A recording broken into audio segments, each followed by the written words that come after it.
Hey everybody, this is U.S. immigration lawyer Michael Ashoori, and first and foremost, I want to wish you a very happy new year, wishing you a tremendously prosperous and blessed 2023, and more videos to come in this year, so looking forward to having you stick around and watch all the new videos that we're putting out. So for today's video, I want to talk about 4 things that don't often get discussed, but these 4 things are very important to consider when you're planning your immigration future. They're just things to think about when you're planning your next immigration moves. So let's get started. So the first thing that I want to mention in today's video is taxation. When you're planning your immigration future, you should consider the taxation consequences of whatever move you plan to make, whatever sort of immigration benefits you plan to get. So for example, if you have a non-immigrant visa,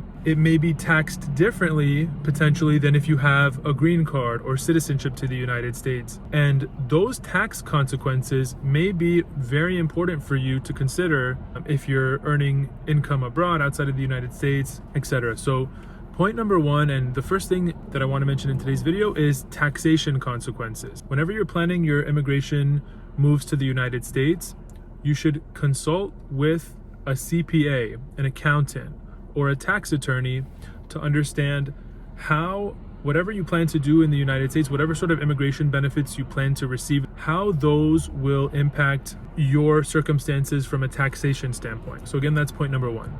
The second point that I want you to consider when you're planning your immigration future is work authorization. So whatever sort of immigration benefit that you're planning on receiving in the US, you want to see what level of work authorization it will give you. Now, certain sorts of visas will only give you work authorization to work for one particular company. For example, the L1 visa. The L1 visa is a visa that allows somebody to transfer from a foreign company to work for a related US company.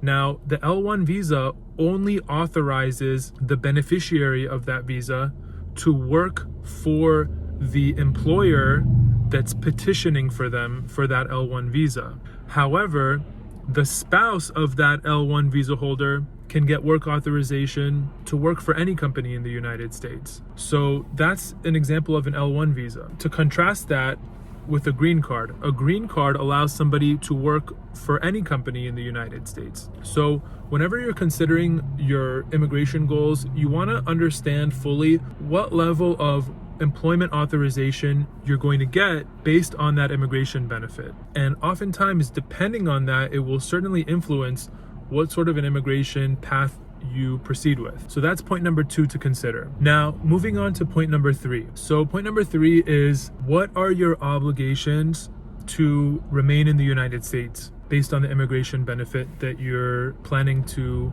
obtain? Now, let me explain what this means. So different immigration benefits, for example, whether it's a visa or a green card or citizenship, depending on what the benefit is that you're getting, it will have a different requirement for you to be physically present in the United States. So for example, if somebody has a green card, they have a certain requirement to intend to reside in the United States. And basically, if the person that has a green card spends too much time outside of the United States, they could end up forfeiting that green card unintentionally just by spending too much time outside of the United States. Whereas a visa, there are certain types of visas that have no requirement that you spend a particular amount of time in the US. So when you're planning your immigration future, you want to think about how much time you're going to be planning on spending in the United States. Sometimes I have clients that initially, when I speak with them, they say that they want to get a green card, that their goal is to get a green card. But once we discuss a little bit further,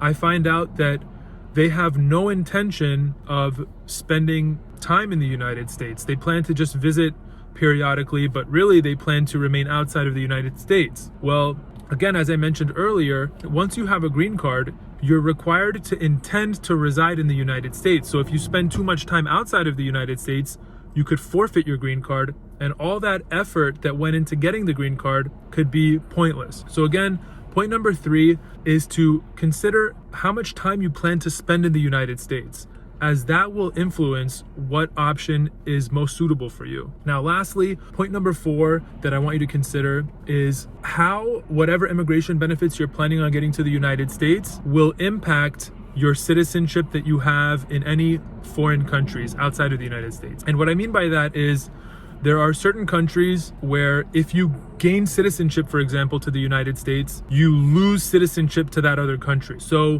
whenever you're planning your immigration future, you want to carefully understand and analyze how whatever immigration benefits you get to the United States, how those benefits will impact your citizenship or your immigration status in other countries. So again, that's point number 4. So again, just to go over them quickly one more time. Point number 1 was to consider the taxation implications of whatever immigration benefits you get to the United States. Different immigration statuses could potentially have different tax implications.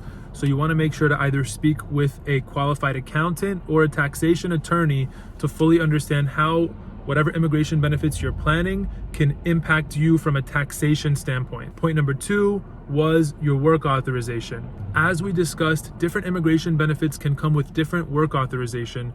So you want to understand whatever immigration benefits that you're applying for, what level of work authorization they come with, because that will help you strategize the most appropriate option for you. Point 3 that we mentioned has to do with the length of time that you plan to stay in the United States and your overall goals of how you plan to be in the United States, because as we discussed, different immigration benefits have different requirements with respect to how much time you plan to spend in the United States.